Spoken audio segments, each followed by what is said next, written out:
Hi, my name is James Wiley, and I represent the life-saving project Reflections from Within.net. This is a continuation of the history of my childhood leading up to my crimes.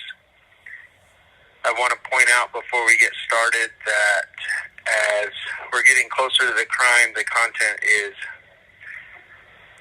graphic and potentially triggering, so caution is advised in listening to this. We're going to start with the summer of 1989. We're spending the summer with my mother and our third stepdad in Ocala, Florida. My brother Jesse is 12 and I am 14. The summer is fun. We spend each weekend working at flea markets, gun shows, and traveling. I see Webster Flea Market for the first time. It advertises itself as being the largest flea market in the Southeast. It's enormous. I like the big wholesale parking lot where the entire freight trucks line up and sell everything in bulk. I can buy a dozen of nice sunglasses for $2. Now that's the way to shop. Jesse and I get to go to Epcot Center at Disney World, which is very cool. We go inside the big silver ball, and it's like a tour ride of past, present, and the future.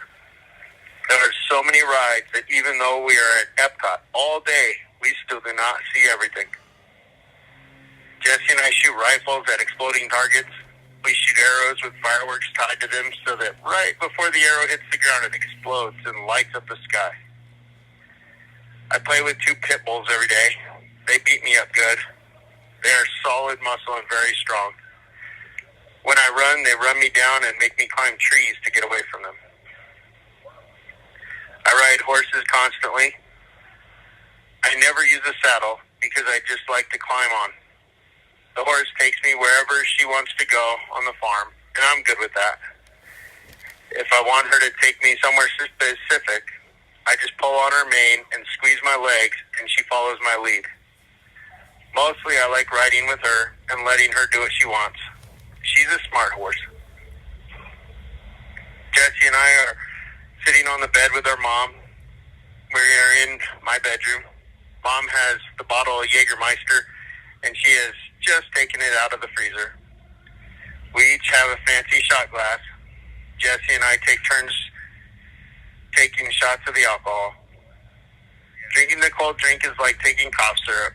It is sweet with a little burn, and it's syrupy. Mom tells us that the colder it is, the better it is. I like Jaeger. I buy a new pair of New Balance shoes for $30 at the flea market, and I run home from my great aunt's house in them. It is a 7-mile run, and when I finally make it home, I have totally worn the bottoms off of them. Those shoes are soft and very comfortable. We're at a gun show at an armory building, and I take a walk outside. There's a training tower outside, and a rope is hanging from it. I decide to try to climb the rope. I've never climbed one of these ropes before. I work at it and get all the way to the top. And then I realize that I'm 80 feet high in the air and no way down. It is a long, slow way down that rope. My legs burn from squeezing the rope, and my arms are shaking from holding on for dear life. But I make it all the way down. Whew.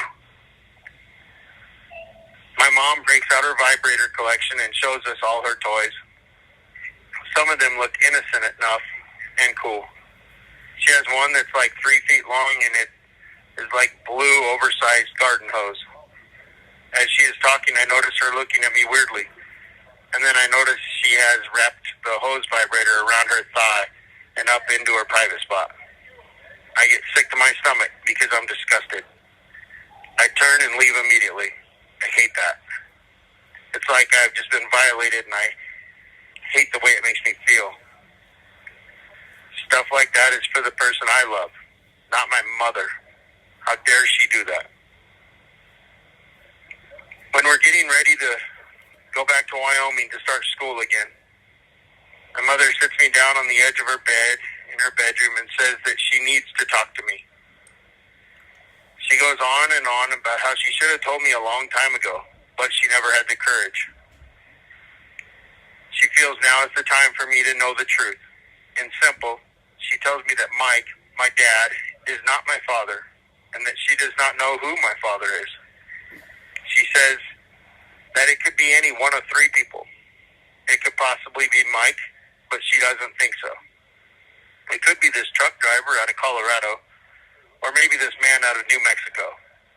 Mom does not know. My mother goes on to say Mike is not Jesse's father either, and that his father lives in Louisiana, and that she has already told Jesse. Jesse is going to stay in Florida with her, and she's going to take him to meet his real dad. Mom does not want me to think any less of her. She goes on about how there's no reason for me to go back up there to live with Mike, since he's not my father.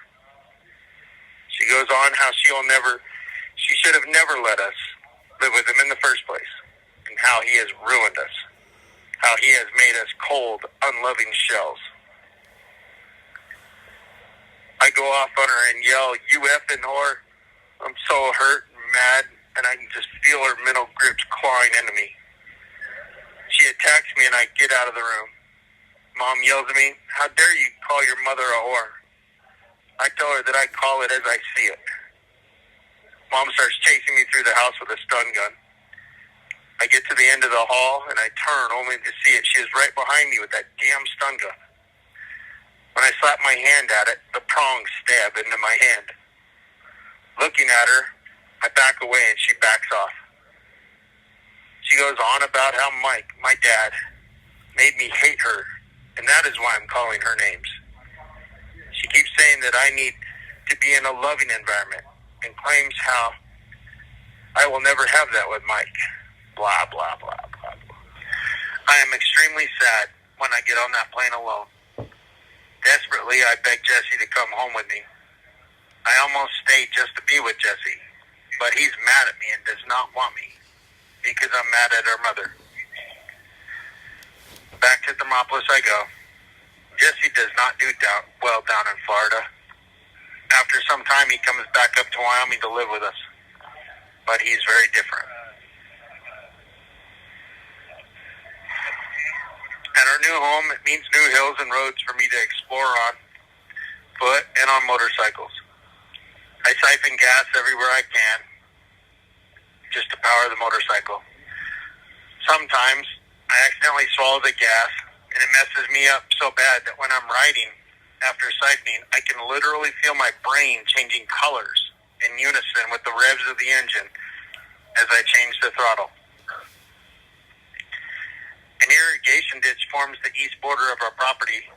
I swim in it in the summertime. I have a blast shooting through the culvert that goes under the road.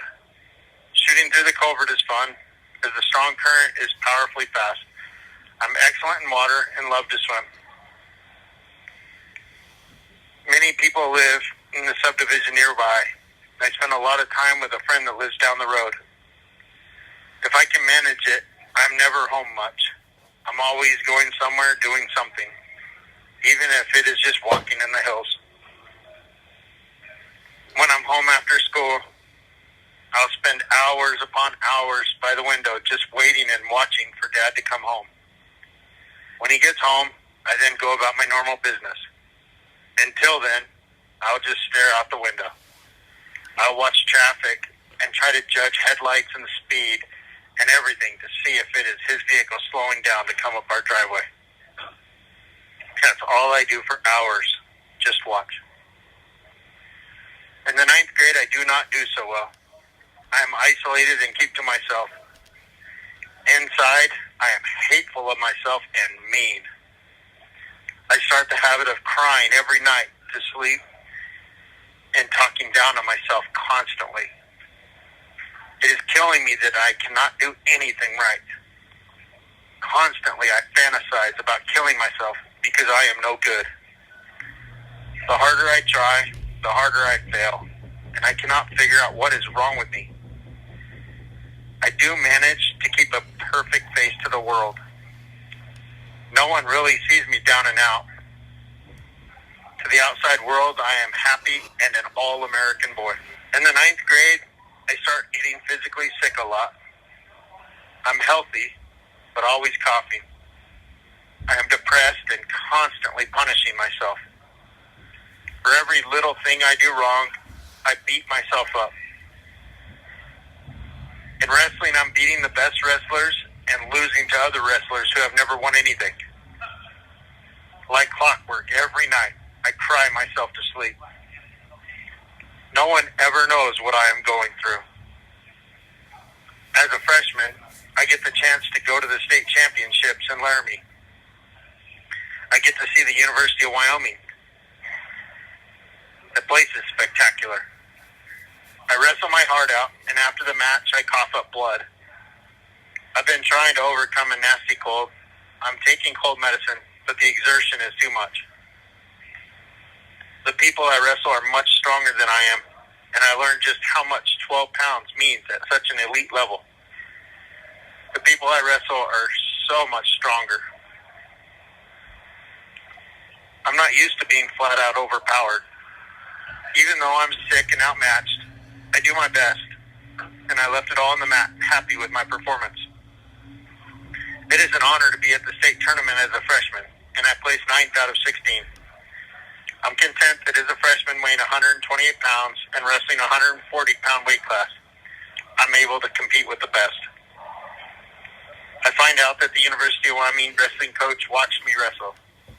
I impressed him so much that he tells me that if I keep up the good work and keep my grades up, I could be looking at a full scholarship to the university. That is a good idea. I get in trouble on New Year's Day.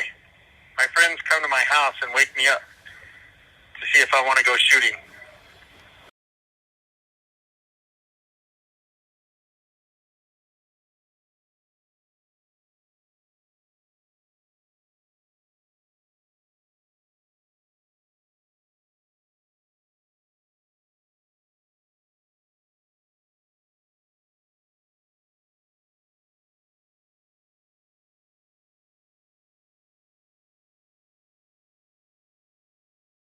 I agree, and we go to their house.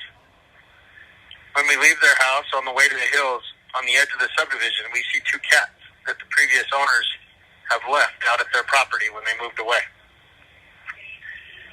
The people do not live there anymore, so I write the cats off as being feral. I shoot them both, and we go about our way. After an hour of walking, I go home. Hours later, a deputy sheriff comes to my house and asks me about the cats. I tell him that I shot them. The sheriff charges me with cruelty to animals because I killed the feral cats on private property.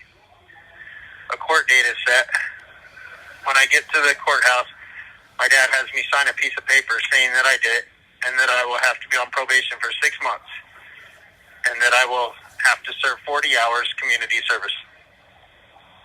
My dad is very clear that I cannot go see the probation officer without him being present. And the first couple times I go see the probation officer, he is with me. One day, because I want to talk with the probation officer, I walk to see her by myself. I spend an entire hour crying my eyes out to her, begging for help. Tears are flowing down my face, and I'm telling her that something is wrong with me and that I need help. I beg and beg. After I leave her office, I never see her again. One day, when we are on the bus riding to school, a couple girls are teasing Jesse.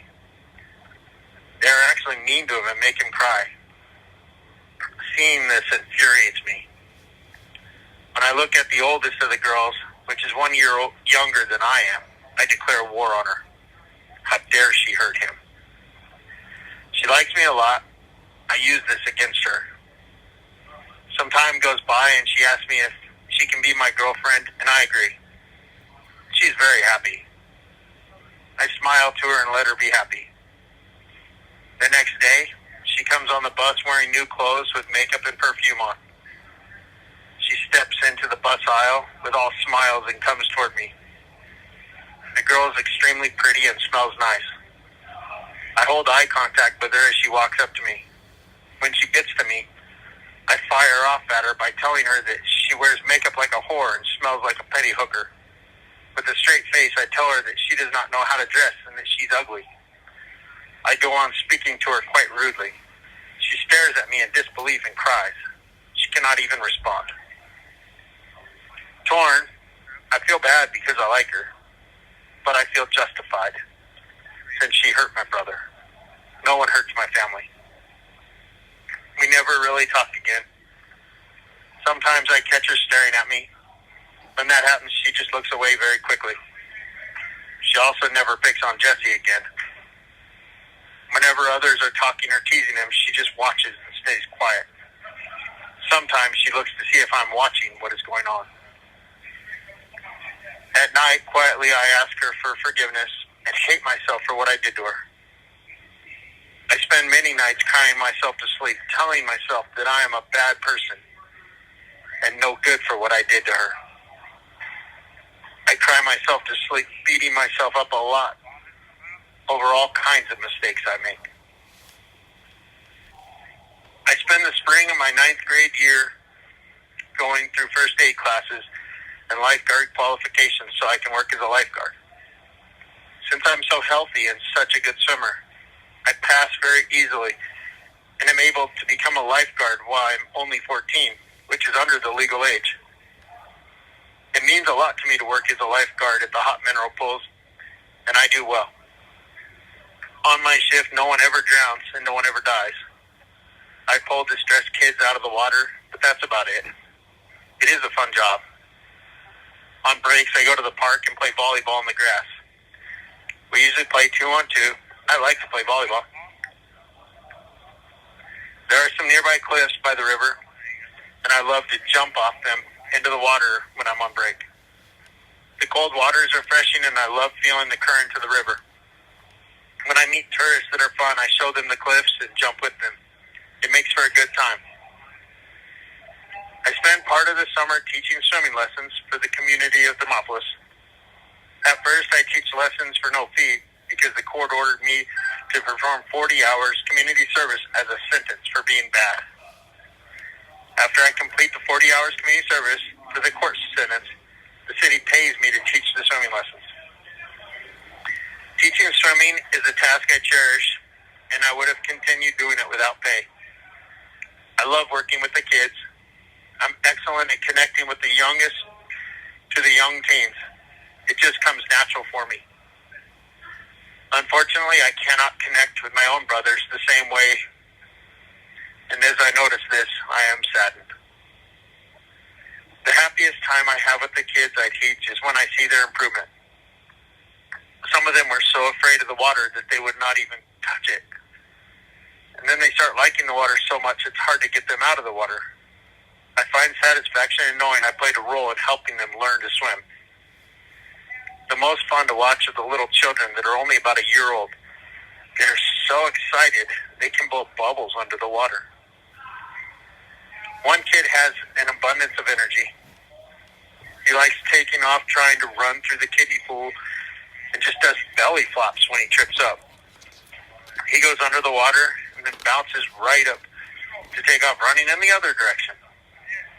The first time his mom sees him doing this, her eyes get all big and she freaks. She looks at me questioningly and almost takes him away from the pool immediately. It is new to her to see her little boy in the water because he had been one that would not even touch the water. I'm happy to see his improvement, and when the mom settles down, she is too.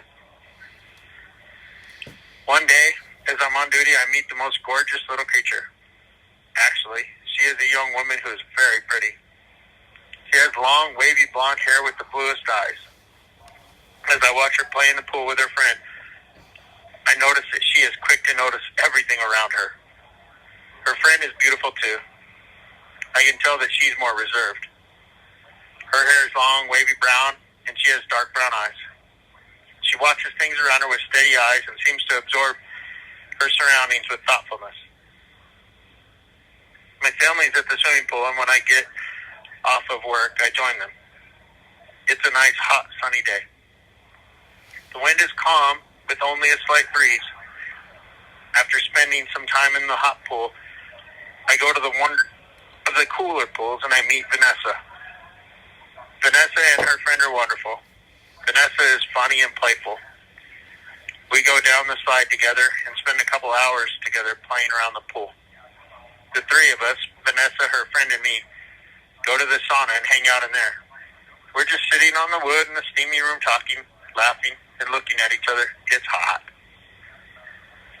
Becky, my stepmom, comes and tells me that we are leaving soon because we have to go to Buffalo for a funeral. Vanessa asks for my number and I give it to her. Outside the door to the sauna, Vanessa stands in front of me for the longest time, and then she leans forward and kisses me on the lips. It is an exquisite kiss. I'm standing in the hot summer sun of 1990, and I'm looking around at all the people gathered at this funeral in Buffalo, Wyoming. With hot sun shining down on me, I'm thinking of how only weeks before we were all gathered around celebrating this person's anniversary of his wife of so long, and now here he is dead. I began to feel the worst sickness in my stomach I have ever felt. It is as if I have death in my solar plexus. I am sick and the pain is terrible. I think it is the sun. I do not know what this misery is.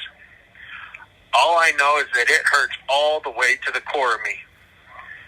I desperately have to get away from this cemetery because I cannot breathe.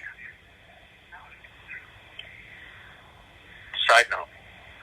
Later that year, when I committed the murders on November 24th, 1990, all of the people I killed, my stepmom Becky, my brother Jesse, my brother Willie, and my brother Tyrone, they were buried in that cemetery.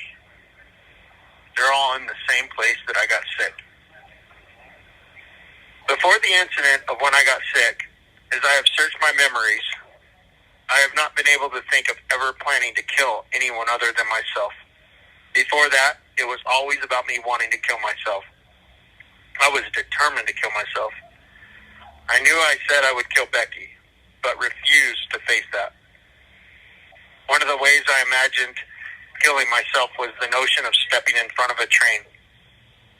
At some point, it became a reality that I must kill someone else, and that is when I truly started running away from the idea of killing. I did not want to kill, and I was terrified that I was a bad person for having such evil thoughts. Those evil thoughts were destroying me because I was ashamed of the ideas in my head, and I hated myself even more for having such bad thoughts. Killing was just a feeling that developed inside me that I could not escape. It seemed that my own reality was that I was going to kill. Somehow I just knew that it was going to happen. And no matter what I did, it was becoming a terrifying reality. To this day, I've always wondered what would have happened if I had not gone to that funeral. I wonder if I would have never gone to that funeral if I would have wanted to kill as I did. Was I possessed when I went there? Was it some dead spirit wanting their family to be there with them, or was I just seeing the future? I have searched so hard for ideas that could have helped me get away from the notion of killing. And I've asked myself, what if I could have done differently? What if I could have been somewhere else? If only I could have figured out what was what, so I could change it all. I was so desperate and lost. If only. Another day, I'm swimming at the pool on a hot summer day. The sun is shining bright and the air is scalding. In comes a beautiful girl with long, straight blonde hair. Her eyes scan the pool and she looks right at me. I want to see more of her, so I go near her. Her eyes are a gray color that sparkles. They are almost a light shade of blue. Her skin is soft and her body is something only seen in magazines. I am intrigued. We sit on a bench and talk for a very long time. I like her and we spend the day playing together. She gives me the wildest kiss. Her body melts into mine and her lips are soft and passionate. I really like her now. It's her birthday. She's turning 15, which is my age. It's awesome spending the day with her. In school, she's a genius. All her grades are A's, and she's on the debate team. I like how smart she is. I do not understand why she likes me. I figure I'm just a souvenir for her. The more she likes me, the more I hate myself. I cannot understand why she loves me. One day, in the hot sun, I'm walking in the hills and go by the dump. I like to scavenge the dump because sometimes I find stuff, useful stuff. I like scrapping copper and selling it for money. On this day, a dairy truck is unloading milk at the dump.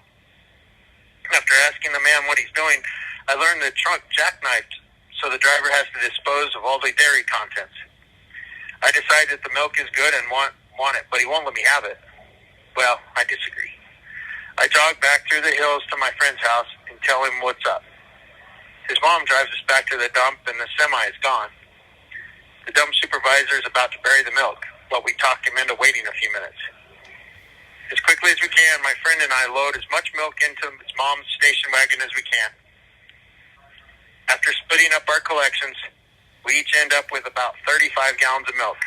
This is a major score for us because we do not have a lot of money, and the milk will help us.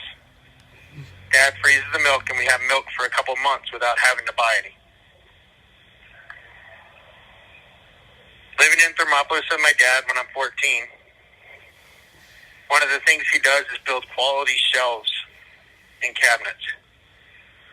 My dad's teaching me how to use the table saw. He explains to me how important it is to be safe and how messing around with the table saw is very dangerous.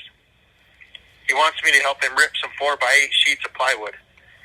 I want to help, but I'm nervous because the sheet of plywood is big, awkward, and heavy.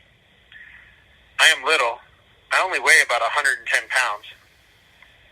Dad is feeding the sheet through the saw, and I'm supposed to catch it and hold it steady as it comes across the table. The next thing I hear is his yelling over the noise of the saw. Angrily, he's calling me names. He throws the sheet of plywood off the table at me.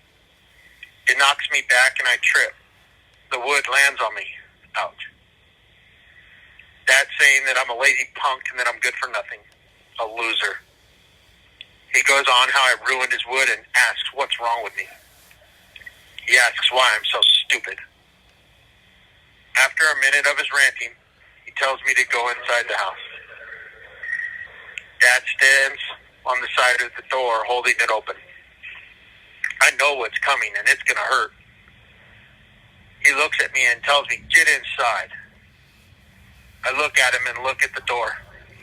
Oh man, I really don't want to go through that door, but I do. Smash!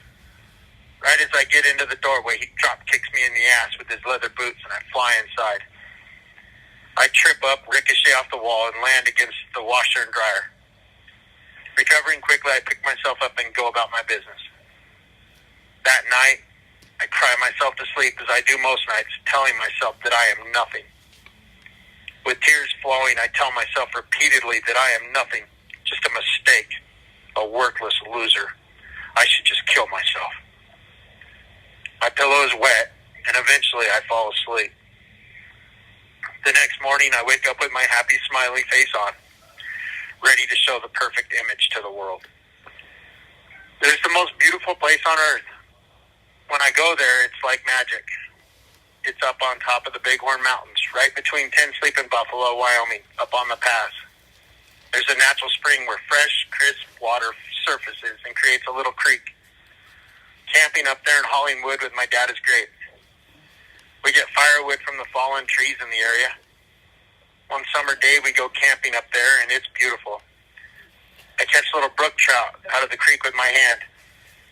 I hold my hand very still under the water, slowly moving it into the shadows, and just grab the little fish. Then we roast the little fish over the campfire like hot dogs. They are wonderful to eat. We also roast marshmallows and cubes of steak on little sticks. Roasting the little squares of meat on the fire is something I love to do. It makes the outside somewhat crispy, but the middle is pink and tender, and there's great flavor from the fire. During the day, I hike up through the woods and explore the mountain. I love wandering in the forest. On the north side of the brook, there are patches of wild raspberries. They are delicate and sweet. The raspberries just stand out in the shade with their dark red color. They offset the forest floor, such vibrant color in the middle of greens and browns of the forest floor. I follow the game trails and find an opening to the most wonderful basin. It is right on top of the mountain, and it forms a large, shallow bowl. In the middle of the valley, there's a pile of bright white rocks shining from the sunshine. The air is crisp and the sky clear blue. All around the rocks, the grasses are a couple feet high, and varieties of flowers are growing from the grass. Shades of orange, purple, and yellow. It's beautiful. I see a flitter of movement in the rocks, so I go investigate. There are little creatures everywhere. At first, I think they are mice, and I decide to catch one. I see one go under a wheelbarrow-sized rock, and I'm like, darn. But when I try to move the rock, I find it's impossibly light. I can't believe it. This rock has to be over 2 feet square, but it only weighs 30 pounds. The hunt is on as I scramble around until I catch one of these little creatures. I've never seen one of these animals before. I don't know what it is. It's like a rabbit, but it's only the size of a mouse. It doesn't have any ears, and it doesn't have a tail either. The fur is the softest I have ever touched. It does not bite or freak out as I'm holding it. This animal rules, and I want to keep it as a pet. I take the little animal back to the campsite, and later that day we start heading off the mountain. I tear off the top of a pop can to make a little home for it, and I carry the animal around in a can. The little animal just sits on the bottom of the can. When we get off the mountain, I notice the little fuzzy creature isn't moving anymore, and it doesn't look right. When I turn the can, it just slides out of the can. I do not know why, but it has died. Simple as that. With a feeling of loss, I'm heartbroken. Such a beautiful creature gone, and it's my fault. Telling myself how I messed up, I feel so guilty for taking it away from its home and causing its death. Clueless, I do not understand. I had not done anything to it. Bummed out, I think it just did not want to live because I had taken it from its home. When we get home, I research what the animal is and learn that it was a pika. They're little animals that can only live above 10,000 feet. By bringing it off the mountain, I had killed it. I'm so sorry. That place where the little creatures play is still my favorite place on earth. It was magical on top of that mountain. Well, to all you listening, thank you for listening up to this point. I will pick up again on another episode. This is a tough journey for me, and I appreciate you guys wanting to learn who I am, because by you listening, it empowers me to share a journey that led me down a dark path. I talk about how I have the ability and strength to help people and understand people, and that's why I'm sharing these stories, so that people can see me. And I hope if any of you are struggling or go through anything, know that you're not alone. And now I'm an old man and I have the strength. You can lean on me, and I will be there to help you make different choices than me. So thank you again. I am James Wiley.